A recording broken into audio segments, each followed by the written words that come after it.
Hold on, let me just take a drink here to wash down that strong taste of bullshit that I've had to deal with. Hello, ladies and gentlemen, and welcome back to the Overanalyst podcast. It's a pleasure to have you all with us today as we tackle our first ever two-parter. Really quickly, intros all around. My name is Brady, or the Overanalyst, on Twitch and associated platforms, and I'm joined, as always, by my good friends Martina, or Seth the Overwitch. Hello. And Mate, or Comrade Potato. Ahoy. And I'm getting smoother and smoother at those intros every week. I've not referred to you as like Brigadier General Potato, like Adjutant Potato, Fleet Commander Potato in weeks. We're getting better and better. Ooh, I like Fleet Commander though. Hey, Field Commander Potato. Like the Lord Sovereign root vegetable. Today, friends, we're going to be continuing on our freeform discussion from last week of BioWare Corp and its really curious history that has been aided, in this case, by actual research I did. Oh my god. Yay! Research! It's almost like we're professionals or something. Almost. The reason I wanted to look into this is because the history of BioWare, and particularly the challenges they've faced as a developer, increasingly welcome within what we would consider the AAA space in the West, is a really interesting case study to me because it's been both really well documented and illustrates many of the challenges that face modern, like, big budget game developers as a whole, but also any entity attempting to work within the same space populated by big fish like EA, Activision, Blizzard, and Ubisoft. So much of the documentation of their recent successes and failures, unfortunately, a lot of failures, is due to the impeccable, the absolutely redoubtable work done by one Mr. Jason Schreier, formerly of Kotaku, and probably, is it safe to say, folks, the best true investigative journalist in the gaming industry right now? Probably. I mean, I haven't seen anything better. Because, it's important to note as well for our listeners, if you're not terribly familiar with the industry, a lot of quote-unquote games journalism is simply third-party repetition of PR, talking points, promotional materials, things like that. It's literally, hey, 90% of the articles you find are, hey, company such and such has released new trailer footage for a game along with a press release this afternoon, and here you go. There's not a lot of critical examination or interrogation of what's going on internally with development or marketing or things like that. Yeah. Because so many outlets are afraid of losing access, that if they report something that a major developer or publisher is not favorable to, that they will then have their PR lifeline cut, and they won't be able to receive information freely from that entity anymore. It's something that Jim Sterling has dealt with, like, at a prolific level throughout their career. How do you guys feel about that in general? Like, does it seem like a phenomenon that is largely unique in, like, entertainment media to the games industry? Not really. I think, I don't think it is, but I think it's more noticeable because it's such a... there is not as much game journalism as there is any other type of journalism. So I think that, we just notice it better. Yeah, and the similar thing is with movies as well. Because, if you give a movie a bad review, you risk the same studio not giving you like an early viewing of the movie or any kind of access as well. And, well, I think one of the things that makes the game industry kind of unique is that the development process for a lot of games is really, really protracted, as is like the preemptive exhibition process where you're showing your product like to journalists and influencers, people like that. And so if you're actually able to peel back the curtain, unlike usually for a film or a TV series, you can tell there's going to be a massive wreck month or sometimes even a year plus in advance. and developers and publishers will go out of their way to avoid people noticing that, right? That's what CDPR did Yeah. with Yeah. Cyber. Oh, yes. With not letting people use their own footage, but use the pre-made footage that they provided. And the difference there is, I think, for a lot of media, right? Like film, like music, like television shows, usually we're only able to evaluate the quality or how we think we'll feel about it once the final product is out, once it's out Yeah. there. Yeah, of course. With a video game, if you see those warning signs, right, you may, as a consumer, cancel a pre-order, or you may boycott a company's products well in advance of the product ever coming out. Um, Mm-hmm. and it doesn't help the industry that for so long they've been focused on a similar model to what other media journalism circles adopt, which is focused on the end product, right? We Mm-hmm. ultimately judge a game based on its final release date, and we depend on reviews after launch. Yep. Um, Instead of doing our best to figure out what in the hell is going on behind those closed doors for the years and years and years, while that game that was announced 4 to 5 years ago just kind of languishes in some EA holdfast, right? Mm-hmm. So sorry, that's a long-winded rant to get around back around to the fact that the games industry needs more dedicated, extremely talented, and well-connected investigative journalists, and right now Mr. Schreier is probably our best. He personally has chronicled the downfall and the extremely troubled development of scores of big budget games at this point, and his postmortems and exposés have become something of legend among like enthusiasts like ourselves. He's covered outside of BioWare what I'm pretty sure he did a Cyberpunk article, right? Mm-hmm. Mhm. Um I'm trying to think. It's difficult because so many of his really, really big stories have to do with BioWare properties, and usually how their development was a chaotic nightmare. Yeah, I think I read most of his stuff about BioWare He did games. cover The Witcher, right, and its development. Yeah. There's a chapter on it in his book, Mm. Blood, Sweat, and Pixels, which covers the turbulent but ultimately kind of triumphant development of a lot of games, a copy of Oh, which I have okay. sitting on my desk right here. But he seems to have really cut his teeth on, outside of like just managing the news desk at Kotaku, investigating what in the hell was happening at BioWare across the past 10 years. And the answer, to pick off our conversation where we left off last time, is nowhere near as much as should be going on, and simultaneously way too much. Yeah. So let's break this down. Just really simply, if you're not a diehard BioWare fan, like a lifelong consumer of their products, more or less like I am at this Or a point. family member. Yeah, there you go. Um, you probably are aware of the fact that the company suffered something of a downfall in its reputation over, what would it be safe to say, guys? Probably the last 10 years, roughly? Something like that. I Yeah. remember they received an amazing, a huge backlash when it comes to Anthem because it was very Ooh. highly anticipated. Yeah, we're gonna get to that, trust me. Um, Starting with Dragon Age 2, which received some mixed reviews, even though I really liked it, their products seem to have a harder and harder time earning the near universal acclaim they did in earlier years. Now, some of this can be attributed to the fact that they were simply pitching to a bigger audience, right? And that when you change or iterate upon things in video games, especially, and I feel like I'm not being totally ignorant and exclusionary when I say this. If you're working on a product that started out as like a niche PC IP in the late 90s, early 2000s, and attempt to change it in any substantial way, a substantial portion of that hardcore PC fan base is going to tear you to pieces, no matter what. Yep. Oh, yes. And I think. Why do we think that is, by the way? Have we had this discussion on the podcast before? I don't think so. At least I don't remember it. Yeah, so that is something I've noticed as one more aside, because again, freeform discussion. Uh-huh. Why is it we think, relative to at least a lot of the communities I've been around, that really classic hardcore fan base of like PC gamers from the 90s and early 2000s reacts so negatively to more or less any change or iteration? I know a lot of it is seen oftentimes as dumbing down or simplifying what were otherwise complex games, but that's not always the case. It just seems like almost like the Sonic fan base phenomenon. They don't want anything to change ever. Because you're touching their childhood.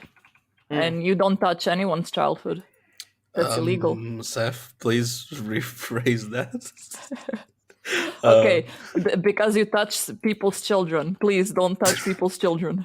Oh yeah, much better now. Thank you. No, but like people like just inherently dislike change. Sure. Of You know, course. we're all sort of creatures of habit, so when something changes, even for the better, it's gonna be I don't know how I feel about this. It's kind of Just remember how it is with every change that Facebook does with oh its god, I hate it templates. so much. And Yeah, like there we go. Gmail when they swapped from like buttons that had like text on it to Uh-huh. icons. Or Google when they swapped all the icons of all of their products Oh and I yeah, couldn't they find did that shit on my phone. recently. Yeah, shit. Or Facebook when they changed the icon for the messenger, so it's like not blue anymore. It's sort of like a gradient towards purple. Yeah, like a Yeah. prismatic pinkish Yeah, purple. I kept Yeah. fucking spending like 3 minutes at a time looking for the icon whenever I was trying to open Messenger. It's Aw. annoying as fuck. Or YouTube when they change anything at all. Yeah, Oh yeah. yeah, basically. But Anyone when they change anything. but generally YouTube, whenever they change something, they tend to change it for the worse. I love how, in a matter of like 90 seconds, the conversation went from, I really wonder why it's the case people don't like change, to, oh god, fuck all this change! Yep. Fuck all that change. So, seriously though, Matt, I think you had a point. You said people don't like change, and I think that's true. The more devoted or the more fond people are of certain properties, the more attached they feel to them, the less Mhm. they want that magic, the thing they are so fond of, to change. Out on the chance that it changes to something that they dislike or they don't get the same emotional reaction from, right? But why do you think, at least as far as I can perceive, that seems to be a problem that's particularly pervasive in regards to a lot of PC exclusive IPs from the 90s and early 2000s? Why don't we see that with, to the same extent, I should say, with like Sony or Nintendo or very early Microsoft IPs on console? I honestly don't know. I just think it's the fact that people are used to a certain thing, like a certain way for their Mhm. series to evolve, and as soon as you make a change, it's like, oh, this is not XYZ series. What are you doing to XYZ series? Mhm. Like how people were really upset at the start that Breath of the Wild is gonna be a shitty game because of the open world aspect, and then suddenly it came out and it was like, oh my god, this is the best thing ever. Right. So yeah. So to that point, BioWare's faced a lot of that as they've attempted to like just iterate and expand upon like the Dragon Age IP, the Mass Effect IP, whatever poor sorry state Star Wars: The Old Republic's in. Um, but they've also contended over the past 10 years with increasing obfuscation from video game industry, evil emperor, Electronic Arts, and their own relatively unstable internal structure and development process. So I took a deep dive into a lot of what's happened at BioWare since around 2010, and I was surprised to learn a number of things. So if I had to ask you guys, if you had to pick like BioWare leadership, the BioWare employees, EA, or the video game market or the industry as a whole, who do you think, or what group do you think would be most responsible for their failures on the whole? The management, I think, they generally fuck things up.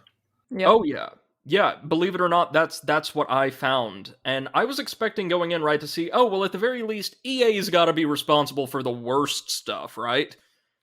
I can't believe I'm gonna say this.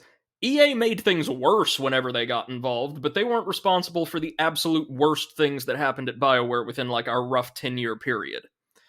Um, EA, as we know, is extremely imperious, demanding, and far from the most flexible overseer. So they are predisposed to dislike the kind of projects that BioWare devs love working on, right? Kind of complex, wonky, really technical single player story driven games. Like, how many times over the past 20 years has somebody at EA announced, oh, single player games are dead, the future's multiplayer, Yeah, everything's going yeah. to be a live service?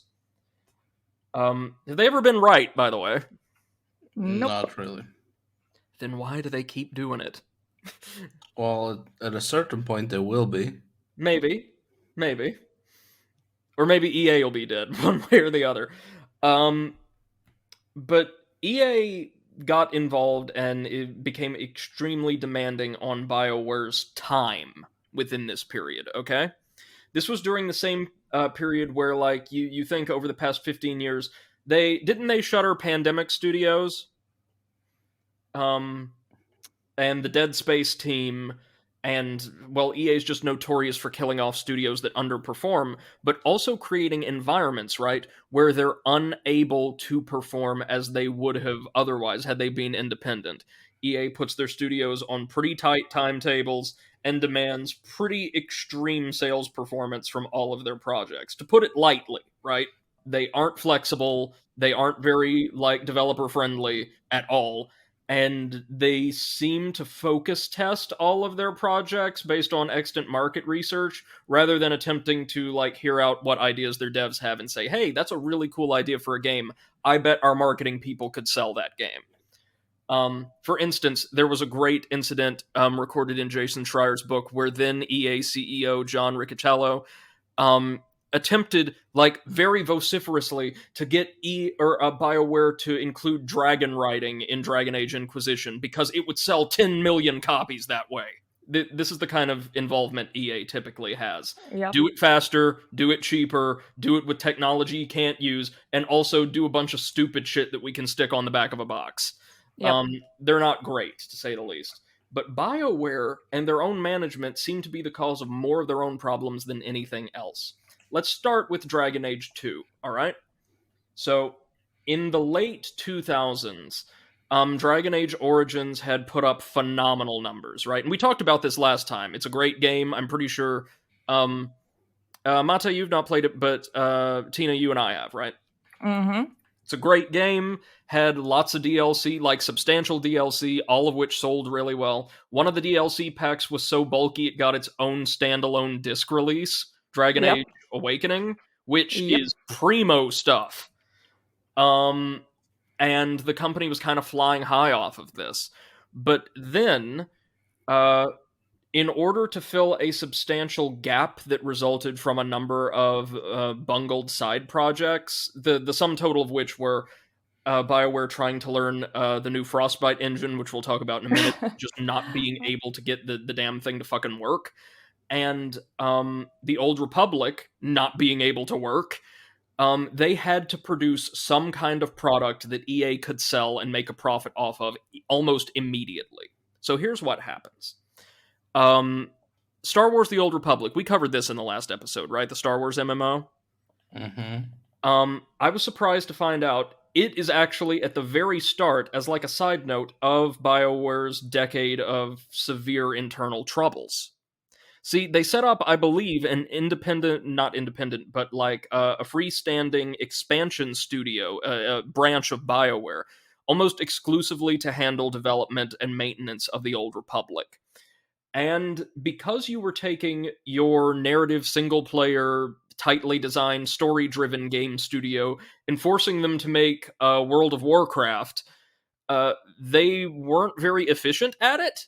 And actually getting the Old Republic off the ground took much, much, much longer and much, much, much more resources than they had expected. Do you guys remember seeing this in the headlines back in the day? Like, it got delayed God knows how many times? Oh, yeah. So this is what happens when they don't know what they're doing, and they need more and more team members. They need more and more resources to sink into this thing that isn't making a red cent. So EA is panicking, as they're wont to do, and say, no, look, EA, Dragon Age makes money, go make us a Dragon Age. BioWare's like, okay, what do we need to... They're like, no, you got 16 months. 16 months, start to finish, to make this game that you have no idea, you don't even have an idea for yet. And, by God, the people at BioWare do it. See, Yep. While one of their branches was struggling with the flailing Old Republic, and another was working on an early Frostbite engine project that would end up failing so disastrously it would never make it to market, but they would learn a lot of things from, the main Dragon Age team, colloquially referred to internally as the pirate ship due to its relative lack of organization, set about designing a really, really succinct game set in one city across a decade, focusing on the development of certain social and political tensions within its setting and the plethora of interactions players could have with the people around them. Now, here's the thing. This is not the Dragon Age game that they had intended as Dragon Age 2. Not at all. Originally, Dragon Age Inquisition was to be the second game in the series. And Oh. it was envisioned with a much, much broader idea in mind. Simply that you would be this, like, near all-powerful inquisitor, this political and diplomatic operative, traveling Thetis and solving problems left, right, and center, while also battling existential threats. A pretty dumbed-down version of which made it into the final game. But here's the thing. They wanted that game to be massive, they wanted it to be bigger in scope and scale and denser with more interactions and quests and all that than Dragon Age Origins, which was massive and took them 7 years to make. Yeah. They had 16 months.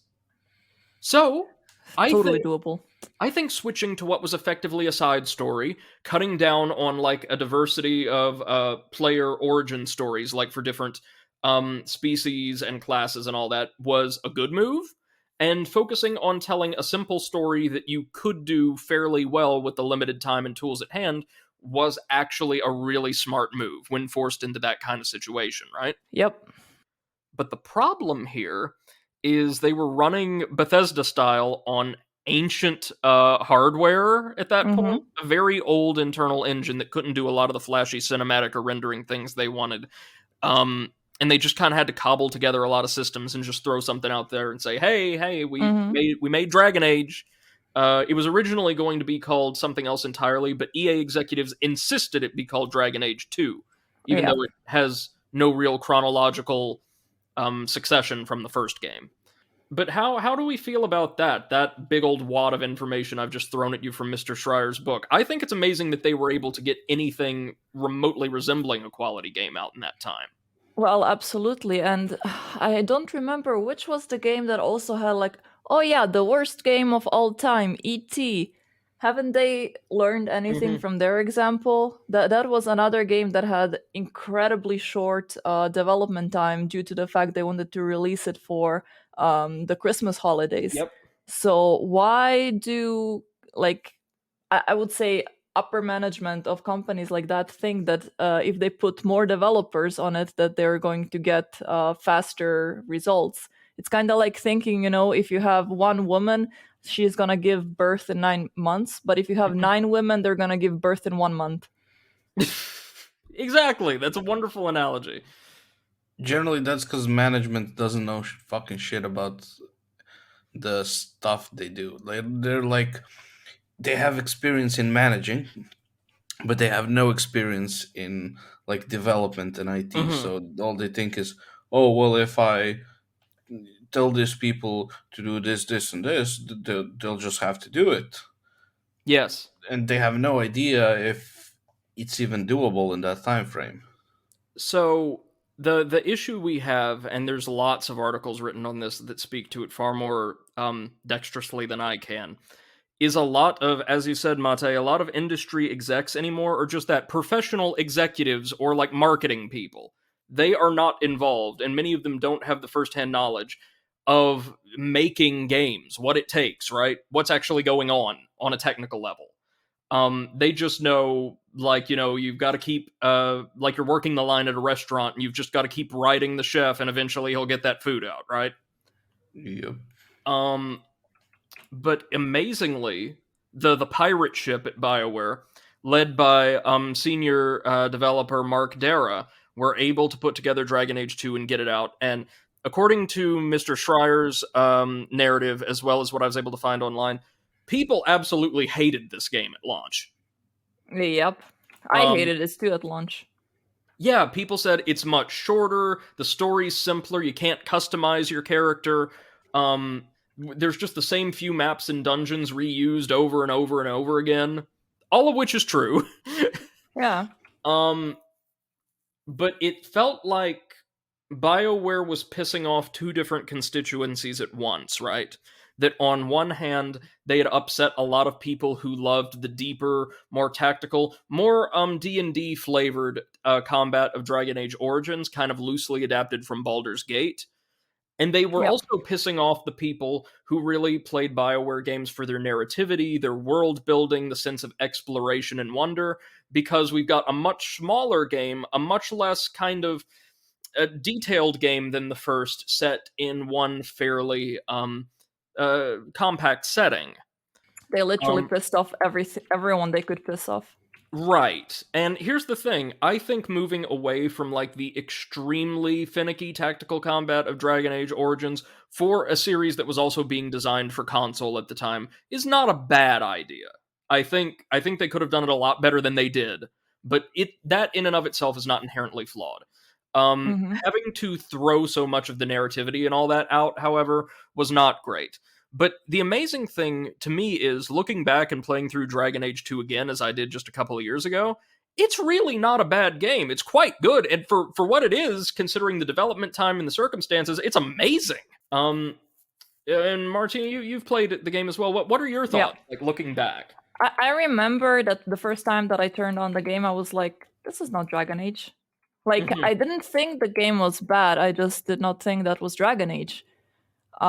So if it was not being like marketed as the Dragon Age sequel, I would be completely okay with it. Like, not the best game ever, but not like it's not bad.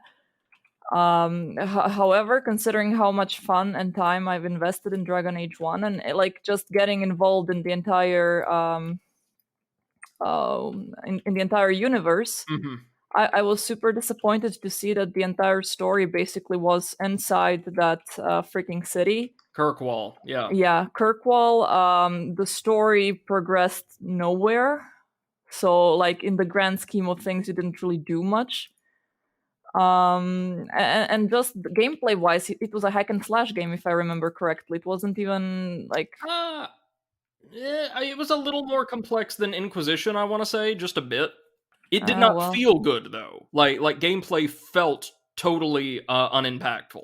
Like combat yeah. felt weightless. I felt like that even spamming, I could just no problem have no problem in the game.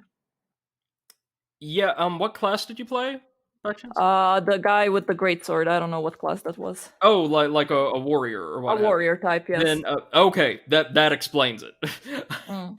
I was about to say, yeah, warriors. I think in Dragon Age 2 are a little too powerful, maybe. But you're right. All of those findings, in my experience, check out. I think the story itself, for what it was handled really well. Barring two things, there's two beats in the story that demonstrate kind of how rushed everything was, and both of them are big climactic fights that are meant to be these cinematic moments, right? Without getting too deep into the story, because I don't want to keep you guys here all friggin' night, um, there Oh, is please keep us all friggin' night. I have nothing better to do. a considerable presence in Dragon Age 2, and I love that they were integrated into the story, is a species, not a species, a collection of species collectively called the Canari, who Yeah. Mm-hmm. are exotic foreigners with a vastly superior technology and far more orderly civilization that are effectively free of much of the racial, social, and cultural conflict and hatred that plague like the main continent, Thetis, Yeah. right? Like Mm-hmm. in many ways, though certainly not always, at least to the way I read the lore, the Canari are just kind of better at the whole society thing, Yeah. although they're very controlling. The Canari are a very prominent presence in the game throughout the first two acts of the story. And Mm-hmm. if you play your cards right, the local commander of the Canari garrison, the Arishok, who has a beautiful design, he's like one of the most striking RPG, not exactly antagonists, but like opponents Like, I've seen in yeah. ages. Yeah. If you play your cards right, you can endear yourself to the Arishok and to the Canari. And apropos of nothing, especially if you've befriended them, the Canari will just erupt in revolt and sack the city at the end of the second story arc, no Oh, matter yeah. what. And unless you do something horrible to one of your companions, you have to fight and kill the Arishok, even Yeah. if his last words in the game are acknowledging how honorable and like redoubtable a person you are. Yeah, yeah, It felt exactly. like there should have been more opportunities for that conflict to play out in different ways, given everything that had happened in the story up to that point. But either somebody at BioWare didn't have the time, or someone at EA wanted a really climactic confrontation to move things forward. Secondly, the game centers on a conflict not just between the city and the Canary, but also between mages and Templars. Think like an order of knights intended to protect mages from dangerous magic creatures that effectively function as a xenophobic anti-mage militia. Yeah, Um, and Dragon Age 2 makes more unambiguous than anywhere else in the series. The Templars, 98% of the time, are going to be the bad guys because of their ideology. But you do get to side with Templars or mages, and if you side with the mages, no matter what you do, the extremely kind, reasonable, and diplomatic Grand Mage of the city will kill a bunch of his students or use their corpses to turn himself into some kind of giant undead monstrosity to fight off the Templars, and you have to kill him because boss fight. yes, For the exactly. record, that is literally the reason why that happens. Yeah, According to yeah, what I found, they just wanted another cool boss fight in the end game, even though if you side with the Templars, you have to fight the Templar Grandmaster as the final boss anyway. I don't get it. But yeah, so there's clearly points where it feels like the story, the narrative, while overall really solid, are underdeveloped or were rushed, right? yeah. Everything feels very rushed. I mean, it was rushed, so it feels exactly how it was. And I think we can see some echoes of this in the simple fact that Dragon Age Origins took 7 years to make. Now, Dragon Age Origins is very good, but it does not seem like the kind of game that should take that long, right? All told. Yeah, yeah. It seemed like a very simple game. It didn't really have a very complicated, well, anything. I mean, even Right. the bond system was not complicated. It was different, but it was definitely not complicated. That's correct. So what can we infer about the way the Dragon Age team or like BioWare just kind of happened to work from that? I don't know what infer means. What can we extrapolate? What can we draw from it? What does that suggest? Don't rush devs. Right, but also that their development time, their practice is a little like clunky and cumbersome, right? Hence the pirate ship. Yep. This is contrasted with senior developer Casey Hudson's Mass Effect team, which was colloquially referred to, I think, as like the Navy ship or the military ship, The because Navy ship. they had a really strict hierarchy of command. Everybody had designated roles and tasks, and the place was run with rote precision. They were going to destroy everyone's hopes with that ending exactly on time. But coming off of Dragon Age 2, the Dragon Age team and BioWare in general are like panicking, right? They're like, "Oh god, nobody liked this. It sold well. It sold pretty damn well. But we have to do something major with our next game to like pull ourselves out of this because the populace isn't as happy with the team as they were before. The team's feeling demoralized. EA is hovering just out of reach, scythe in hand. Mark Dara and his team needed to do something spectacular. So they returned to the concept they had for Inquisition, right? And they were like, God above, we are going to make this our next game, and we are going to make it spectacular.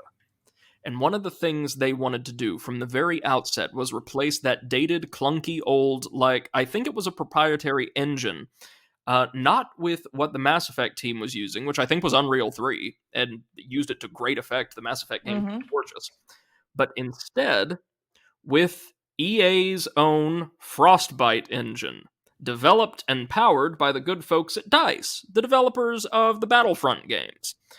Oh, okay. Yep.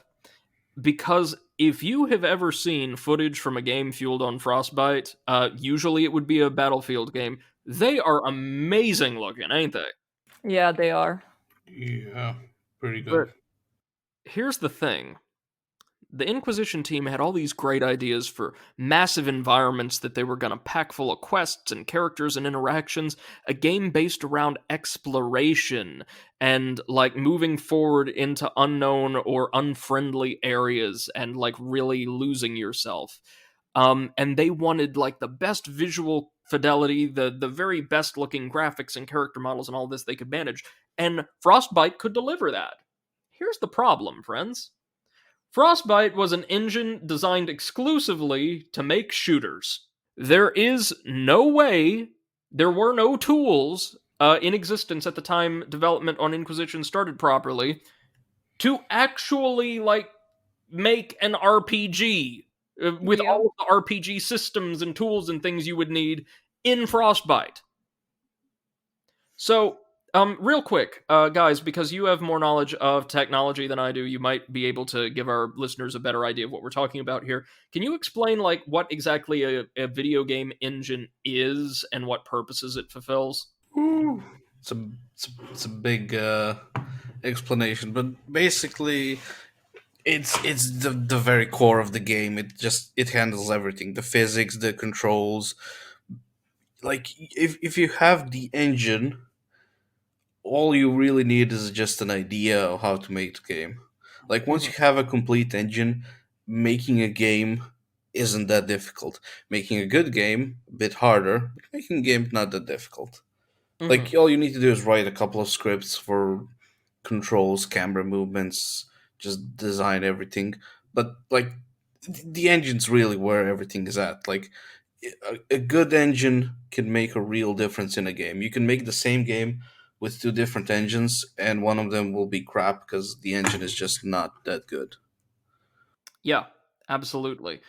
Thank you. That's both very concise and exactly kind of the information I was hoping the audience would get. Yeah.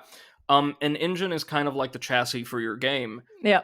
and as A long as there are blueprint. tools there, you can plug in assets and little systems that you design in house to kind of branch off of that and make exactly the game you want. But here's the problem: the folks at BioWare are not like professional engine crafters, even though I think they had like an internal, again, that proprietary engine they were using before. And Hmm. they're gonna have to take somebody else's engine while they're on the clock to make this game and create all the tools they need to make an RPG in said engine without just breaking it outright.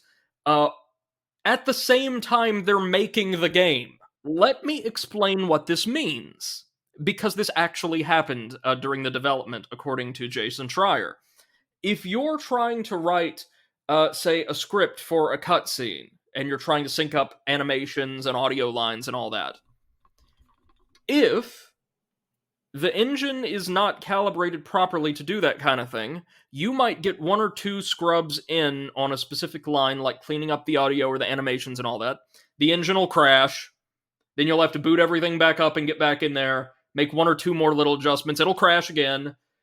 And you could spend an entire afternoon working on something that would take minutes in a perfectly idealized um, technical environment.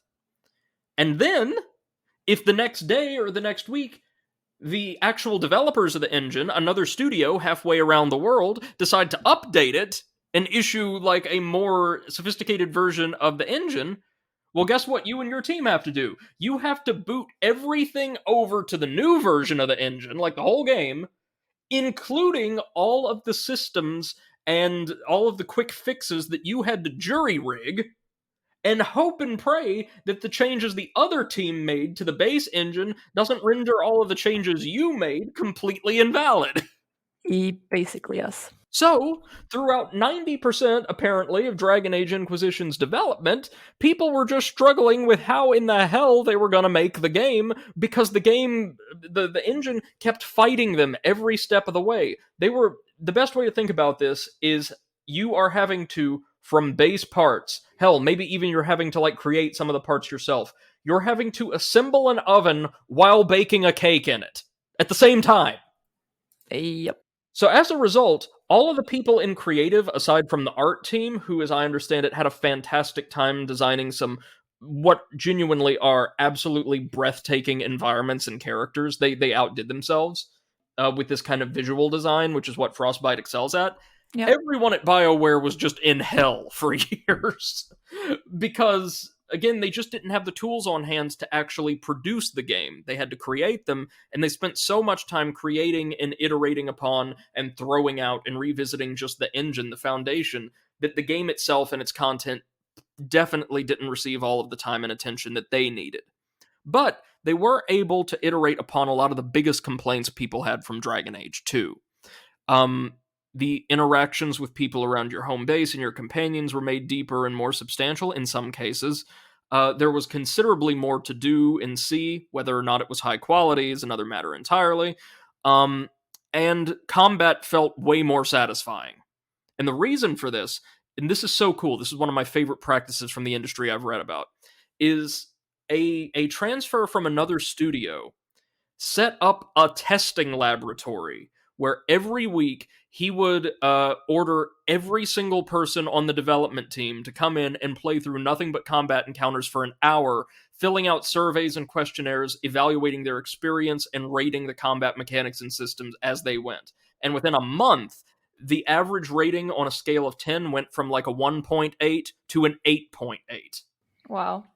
It's almost like if you ask people questions about what you're doing, they'll give you quality feedback. At least they're gonna give you feedback. Yes. So the people responsible for Dragon Age Inquisition worked as hard as they could and as best they could for years and years, even needing an extension from EA, which they managed to get. They got a couple delays, one substantial one for development, and a couple others, I think, for polishing and the like. And despite the fact that they wrestled with Frostbite, and despite the fact that they entered into an insidious period of crunch that absolutely devastated some employees, more on this later, they managed to launch Inquisition, and it was, at the very least, good.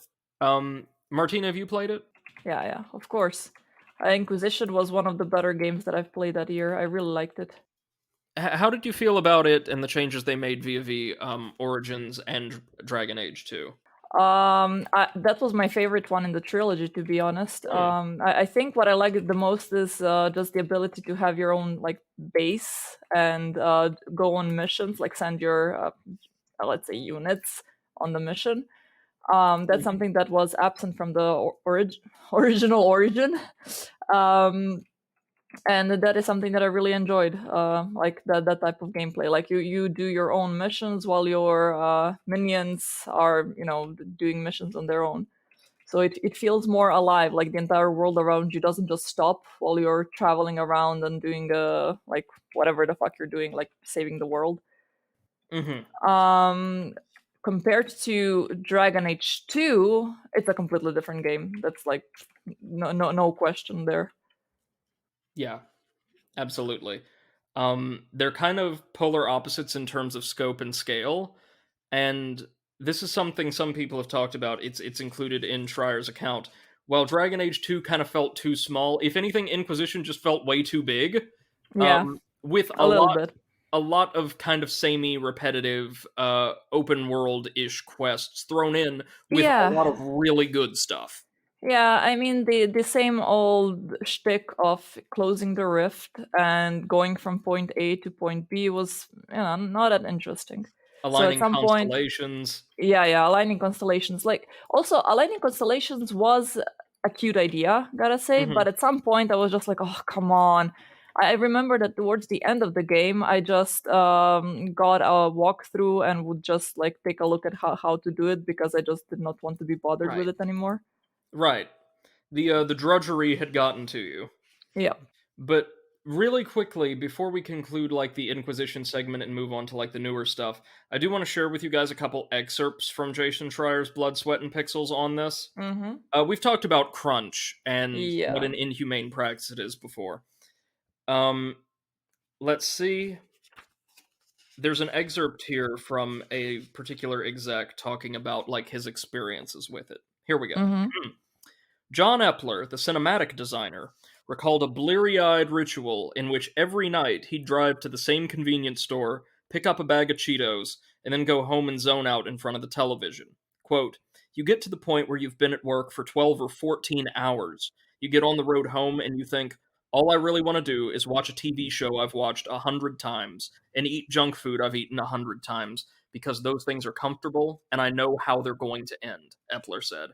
Whereas every day is another something coming to the top of the pile, and oh shit, somebody needs to look at this.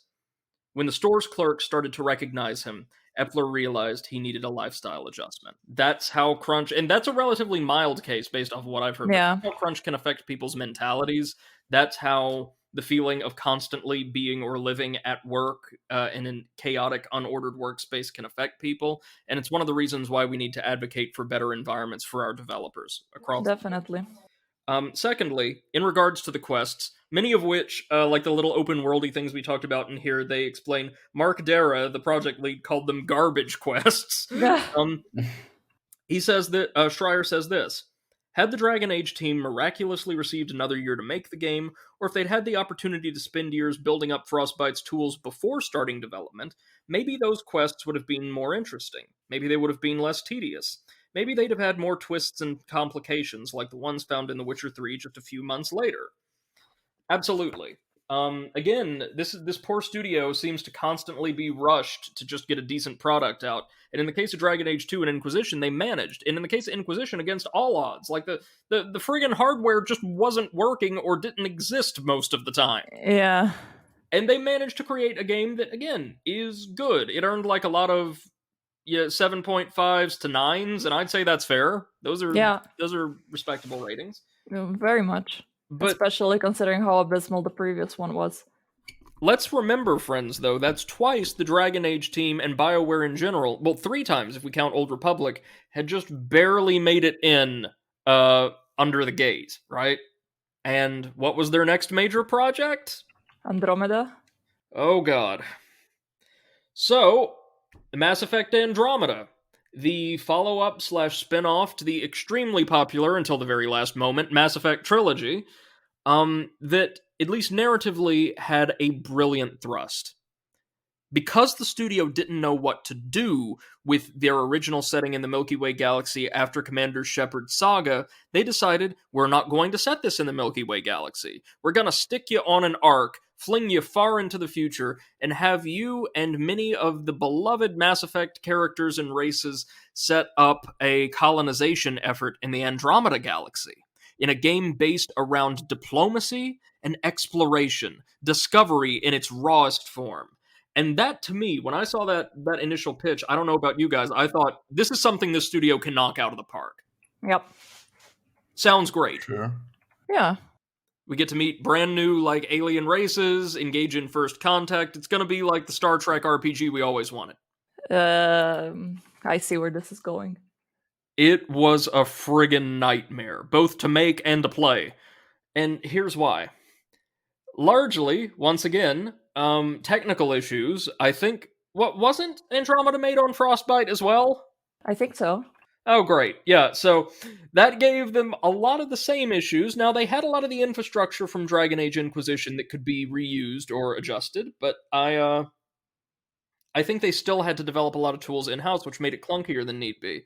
And also, the poor folks over at BioWare had a series of horrible ideas for developing this game. A series of horrible ideas, wow.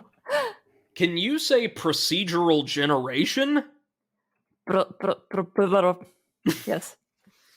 Procedural. So, real quick, this was before the No Man's Sky debacle, but I don't know what possessed the people behind, like, very tight, intently created narrative environments and scenarios to say, wouldn't it be great if we communicate this feeling of exploration by establishing set parameters for, like, settlements and quests and all that, and then just having the planets be randomly generated, and having there be loads of them? That's not a good idea. Because it means that 90% of your game world and the like, is just going to be created by an algorithm. And a lot of that narrativity, a lot of that curation, a lot of the specialness of a BioWare world is going to be lost. But that's what they wanted to do, and surprise, surprise, they couldn't figure out how to do it. Shocking. They literally, I believe, could not figure out how to get the system to work. So what they did instead was they said, okay, we'll have a smaller number of planets, and, like, certain key areas will be set in stone. They'll be designed traditionally, but, like, the rest of the surface will be kind of procedurally generated, right? And you can run around, like, the entire planet. Does this sound like a good idea at all? Better than procedural. that word. But can you not actually pronounce it? I'm not even doing it on purpose. Like, my tongue is getting tied. Procedural generation. See, now I can do it. Prestidigitation. Prestidigitation. Yeah. This also was a bad idea, and eventually, well into the development cycle, BioWare decided, okay, we're gonna have like 6 planets, instead of like the intended dozens. And also, we are just going to cobble together a story out of anything we have left lying around the studio because they took ages and ages and ages and ages just to decide on a direction for the base game. How many areas would there be? What do you do in these areas? What kind of party members do you have? What's the principal objective of the game? These things, which typically constitute quite early stages in development, spanned most of Andromeda's development time. So despite having years, ultimately, like Dragon Age 2, this sucker was clapped together in a little over 1 year. Yeah. And the end result was a game made on an engine that people had to wrestle to the ground that was made in a little over 1 year. It was empty. It was kind of soulless feeling. It had even more garbage quests than Dragon Age Inquisition. And while the characters and writing, whenever they appeared, tended to be of fairly reasonable quality, so much of the game felt empty because you got the sense that there was cut story and narrative content everywhere. Instead of like meeting scores of native races in Andromeda, you meet 2.5. Yeah. One of them, one of the native races doesn't appear at all. One of them, the Angara, are genuinely very charming and well designed, I think, but like not enough to carry a game all on their own. And the third, the Ket, are fairly interesting villains, but don't receive any real depth or exploration. And the end result is a Mass Effect game that just kind of feels like a shell of a BioWare project, like half finished. And it's quite a shame that they've gone from developing some of my favorite games of all time to several of my least favorite within just a few years. How do you guys feel? Wasn't there also an issue that Andromeda had also quite a lot of visual bugs as well? Oh god, yeah, the animations were stilted. Yeah. People's faces would famously contort or not move at all. Yeah. Poorly textured models, poor lighting and reflection, and the now famous like totally solid, unmoving facial expressions Oh, yeah. made the game meme material to begin with. It looked awful, to be honest with you. Yeah, and all of those are symptoms of just not knowing the engine. Yes, that's correct. And at the time of BioWare 2, or at the time of Andromeda, right around when they finally got a direction in mind and they were like, okay, we know what we're going to do for this, I believe half their team, or over half their team, got pulled to work on a project then codenamed Dylan. So, you've barely got a functioning product to begin with. You don't have one. You've got an idea for a functioning product that's due in like a little over a year, and you lost half your workforce overnight to go work on something that's going to be even worse. Wow. Again, it feels like the people at BioWare, good intentioned though they are, make consistently poor management decisions that all amount to, as exposés have revealed since then, this bizarre belief that no matter what happens, BioWare always pulls it out in the end, and so they are blessed by, quote, BioWare magic. It doesn't matter what you do right, what you do wrong, thanks to the BioWare magic, you're gonna make it, and it's gonna be the next KOTOR. That is genuinely, according to my sources, what management believed. Great. So, sorry, go ahead. About this new project, Dylan? Yes, ma'am. Project Dylan? That's really? right. Yes, because they were going to make the Bob Dylan of video games. Oh, seriously? Do you guys not know this story? No. Right. So the folks up at BioWare, along with the good folks at EA, have a brilliant idea that they are going to create the Bob Dylan of video games. Yes, for whatever reason. The Dragon Age 4 prototype was codenamed Joplin. Apparently, a lot of them have a great deal of fondness for classic rock songwriters. No big deal there. But they're going to make the Bob Dylan of video games, and here's how.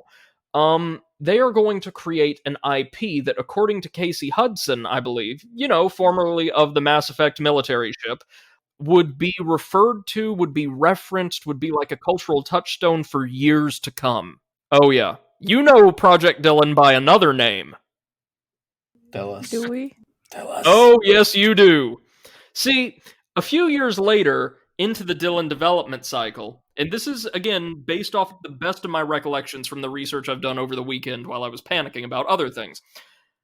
Project Dylan's employees had been working on this game in various capacities, some of them for several years, while various concepts for the game, whole ideas about what it would be and what you would do, what the objectives would be, got worked on, thrown out, redrawn. Like, it was 3 or 4 different games altogether, and they were just constantly squabbling back and forth over what kind of game it was going to be.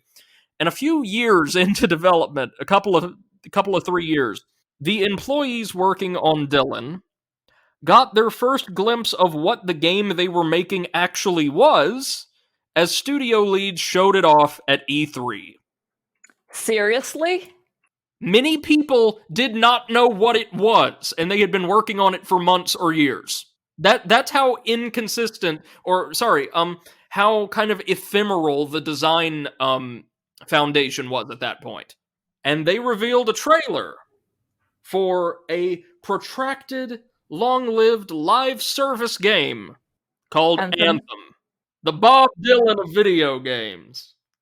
I so remember when I saw the trailer and I was like, holy shit, this is gonna be amazing, because I was a huge fan of Evolve, Mm-hmm. which basically was doing the same thing, and I was like, okay, if this is going to be, first of all, it's a BioWare game, so of course it's gonna have more people playing it than a random ass studios game, but like if they manage to pull it off, it's gonna be so amazing. And yes, I mean, they are one of those. This is one of those games that actually doesn't taught me not to have hopes anymore, because Yeah. hopes hurt.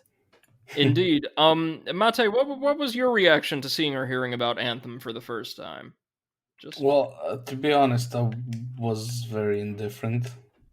yeah. Like I have also played Evolve before, and it was fine for me, but not something I was like, wow, I gotta So play this. for what it's worth, I see Anthem and I think, oh, this is going to be a disaster. Really?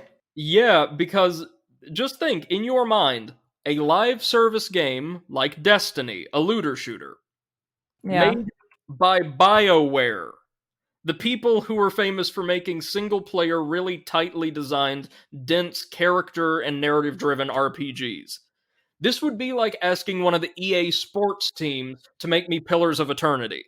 Certain teams, certain development houses, and any dev team is free to pursue any type of project they want, I think. But teams, organizations develop their own professional strengths, right? And if I'm a manager, I want my employees working on tasks that emphasize their strengths as much as possible and their weaknesses as little as possible.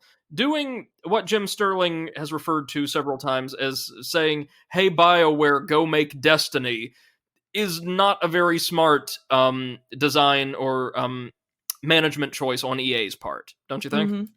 Yeah. But you're right.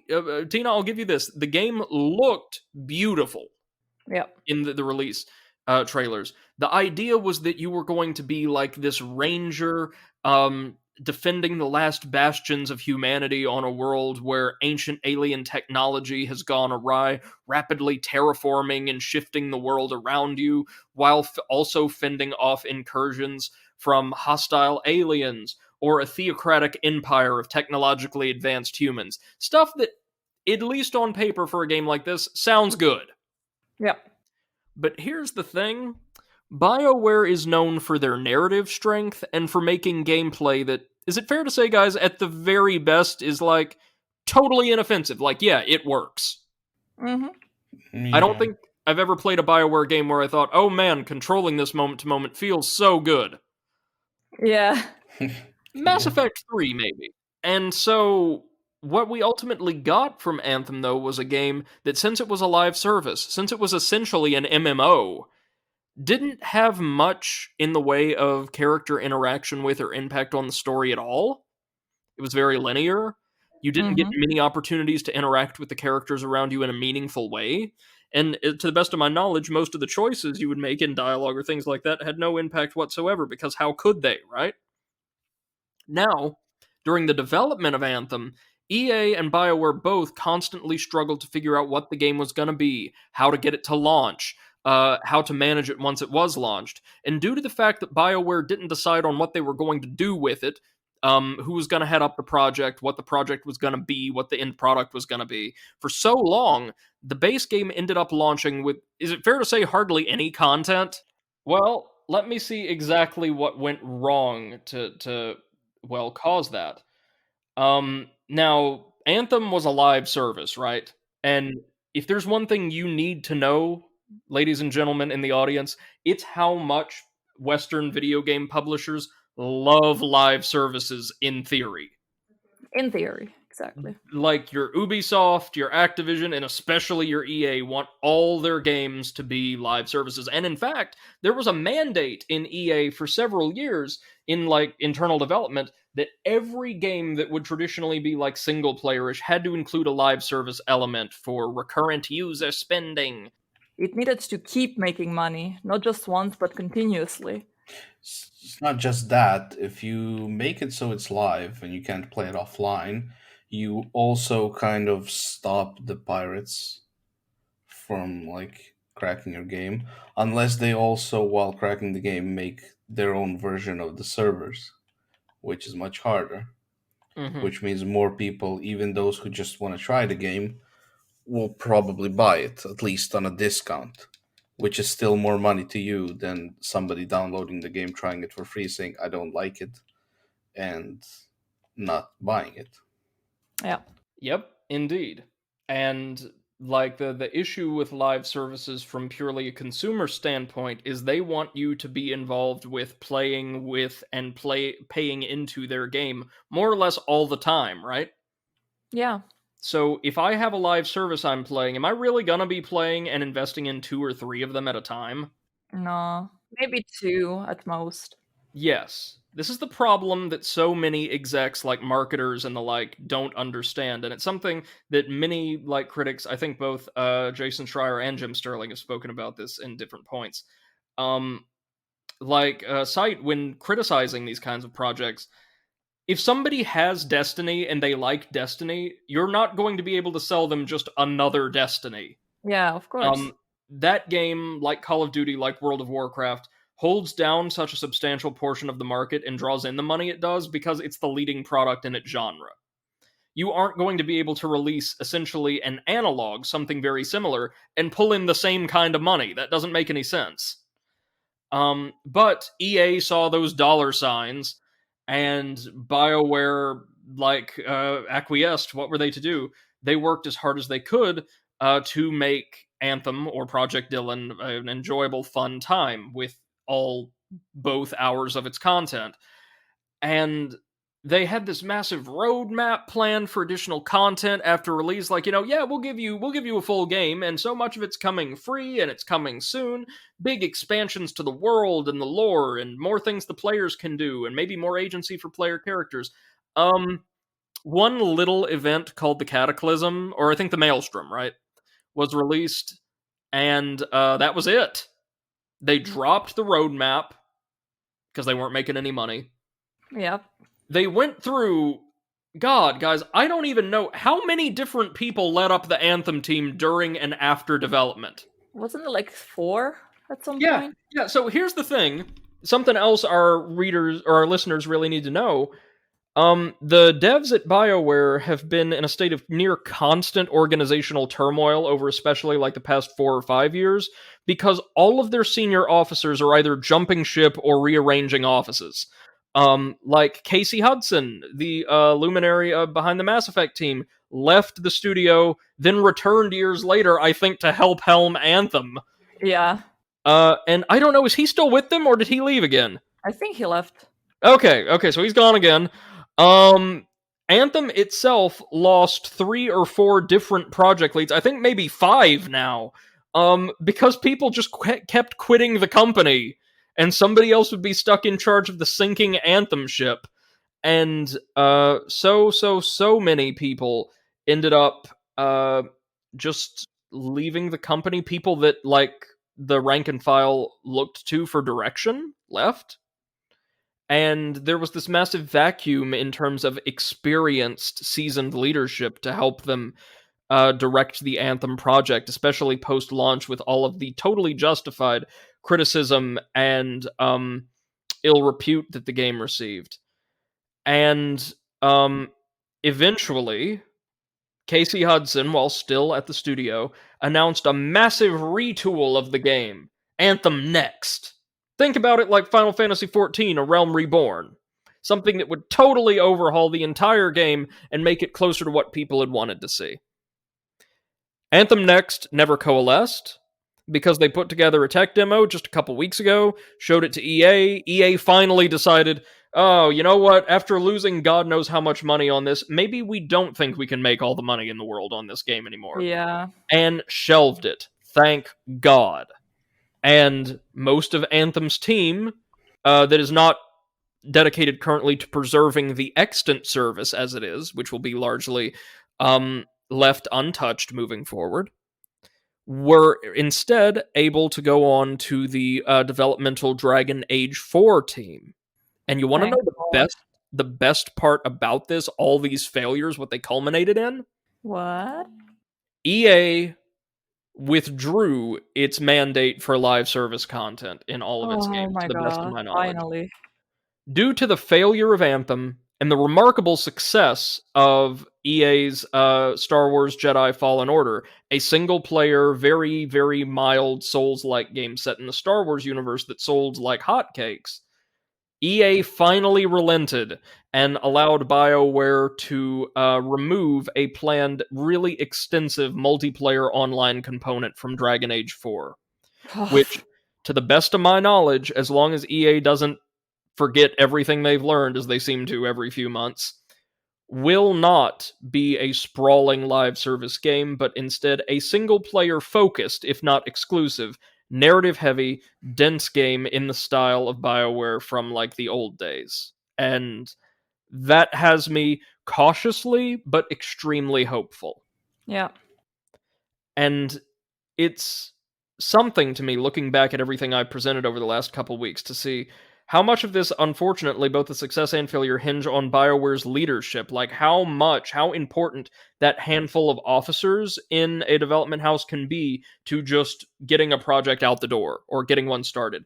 Mhm. I say the rank and file, but the overwhelming majority of the developers do the overwhelming majority of the work. But without organization, without some kind of guidance and oversight, it's so hard to coordinate anything like that effectively. And the whole studio needed to work together, be it on the military ship or on the pirate ship, to get these projects out the door. And it seemed like EA made things worse, but weren't the principal cause of a lot of their problems pre-Anthem. Mm-hmm. Oh, yeah, I totally forgot about this, but halfway through Anthem's development cycle, while they were scrambling to figure out what they were doing, half of that team got pulled to go work on FIFA because now they knew how Frostbite worked. Oy. So, yes, that's where BioWare stands currently, very roughly. There's that new Dragon Age in production that I'm very happy for. There seems to be a Mass Effect game currently in the works that appears to be a sequel to the original trilogy, something I'm quite trepidatious about, but also hopeful for, because Mass Effect narratively, in terms of setting, is probably my favorite series of all time. I have hope for BioWare that after this dark decade, they'll be able to resume the quality and the practices that led them to glory in the last generation. What do you guys have to say? I've been talking so much. I'm sorry. What are your thoughts? Well, like my opinion is it's okay to make a bad game. It's like it's perfectly fine to make a bad game. Hmm. Like especially if you have 10, 20 games behind you, you know, you can Hmm. have one bad game, but if you consistently start pushing out bad games, uh things need to change. Like, you know, uh, just releasing one bad game and just, saying, okay, we fucked up. Hmm. This is what we did wrong. This is how we can do better. Let's not give ourselves 16 months to make a game. Right. Uh, you find ways to improve, but if you just constantly try to do the same thing over and over again and consistently fail, well, then you deserve to fail and Yeah. to just be gone in oblivion. Yeah. That's my opinion. I mean, I don't have anything more to add. I basically agree with what Potato has said. As do I. Yeah. It seems like the people at BioWare just need to work on their organizational structure, and the people at EA need to learn that not every game has to be a Destiny or a Call of Duty or loaded with monetization opportunities to make all the money in the world.